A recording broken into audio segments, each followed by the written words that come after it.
Last night, it was, not expected to be a victory. It was very Democrat areas, but I don't think it was good for Republicans. I don't think it was good. I'm not sure it was good for anybody.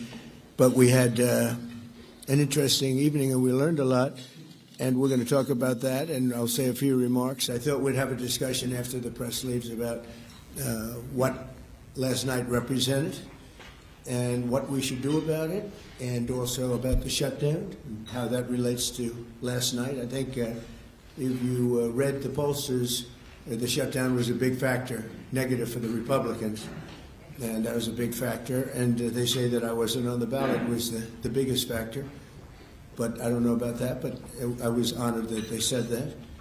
And I just want to thank everybody for being here, and a very special thanks to Vice President J.D. Vance, who's doing a terrific job. J.D., thank you.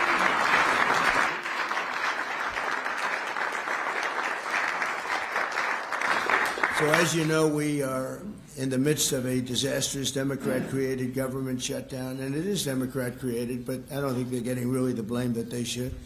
That's now officially the longest shutdown in American history. The Democrat radicals in the Senate have shown zero interest in reopening the government, and I don't think they'll act so soon. A lot of people disagree. I've been saying for the last 30 days, we've had 4 or 5 different points. Yes, sir, they're going to get it right now. We should have it done in a day. I've heard that about 4 times. I heard it after Kings. They said I was a king. And I heard it after Kings. I heard it after a couple of other moments in time. And I said, no, I don't believe so. And now I heard it's after the election. I don't believe so. I think they will. I think they're kamikaze pilots. I just got back from Japan. I talked about the kamikaze pilots. I think these guys are kamikaze. They'll take down the country if they have to. So I don't think so. Millions of Americans are going to be without SNAP benefits. And I will say about SNAP benefits, but countless public servants are now not being paid, and the air traffic control system is under increasing strain. We must get the government back open soon, and really immediately. We have to get it up. We have the hottest economy we've ever had, and it's affecting the stock market now a little bit. But the stock market, as of Friday, has hit many record highs during the last 9 months, many. And it will again. This is just the beginning, because when these plants that are being built right now start opening up, we've never had anything like this. There's a boom. There's a construction boom right now, but that's going to be bigger than that. That's going to be an economic boom as soon as they open up, and it's going to be something special. We have car companies coming in. When I was in Japan, Toyota, Mr. Toyota, I said, what's your name? Toyota. I said, oh, you're rich.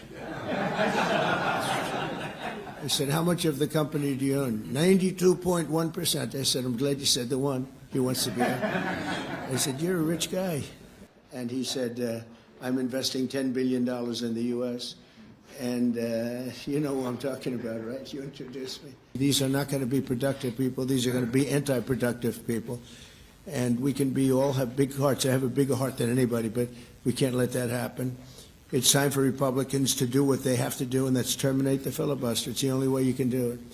And if you don't terminate the filibuster, you'll be in bad shape. We won't pass any legislation. There'll be no legislation passed for 3 1/4. We have 3 1/4 years, so that's a long time. And they'll do that, and they'll wreak havoc. But let's assume they get it. They're doing it anyway, so it wouldn't matter. They're doing it anyway. But the biggest thing is the filibuster. We have to get the country going. We will pass legislation at levels you've never seen before, and it'll be impossible to beat us. By the way, if they do, they're going to do it anyway, and they are going to immediately do the filibuster. And when they do the filibuster, they're going to pack the court. They want at least five justices. Now I hear it's up to 5. I actually heard up to 7 and up to 9, okay? They want new judges. They want to pack the court, and they will do it in the first day, maybe the week. Maybe they'll slow it down because there's no reason to rush. But they'll do it first week. They'll vote on this. And I have friends over there that are Democrats. I'm close to a lot of people. And I asked them about that because some people say, well, maybe they won't do that. I mean, they destroyed the career of Manchin and Sinema, and they got them out. They were the only objectors. Nobody else is going to object. They're going to do it the first day. They're going to pack the court. They're going to make D.C. a state, and they're going to make Puerto Rico a state. So now they pick up 2 states. They pick up 4 senators, okay? You think you have problems? They're going to do all of the things. They're going to pick up electoral votes. It's going to be a very, very bad situation. And it's done. It's done. As soon as they attain power. Now, if we do what I'm saying, they'll most likely never attain power, because we will have passed every single thing that you can imagine that it's good and all good for the country. And there'll be no reason to. If we don't do that, we've not a lot. I'd say half feel this way, maybe a little bit less than half. And it's time to have a really good talk. If I thought that they weren't going to pass the filibuster, I wouldn't even bring it up. They're going to pass it within the first hour. If they take power, and it's more likely that they take power if we don't do it, because we're not going to be passing any legislation. They're not going to approve anything. We're going to go 3¼ years. There won't be one bill that we're going to pass. Because the easiest thing to pass is exactly right now what they won't pass. And they'll do that, and they'll wreak havoc. But let's assume they get it. They're doing it anyway, so it wouldn't matter. They're doing it anyway. Things take place. It was a long time ago. And they said about mail-in ballots, if there is mail-in ballots, there will definitely be corruption, because, they pass through too many hands. Senators, the Democrats are, again, they're kamikazes. The Democrats are not going to approve them. Blue slips are a disaster. So the only people I can get approved are Democrats. I was told that by the Democrats. We'll only approve Democrats. I said, really, is that right? Not going to work that way. Not going to work that way with me. But the blue slips are a total disaster. I have 10 people right now that are doing a phenomenal job, and they will be out of office pretty soon. They've got another 2-3 weeks, a couple of them, and then they're going to have to leave. And it's actually a blight on their record.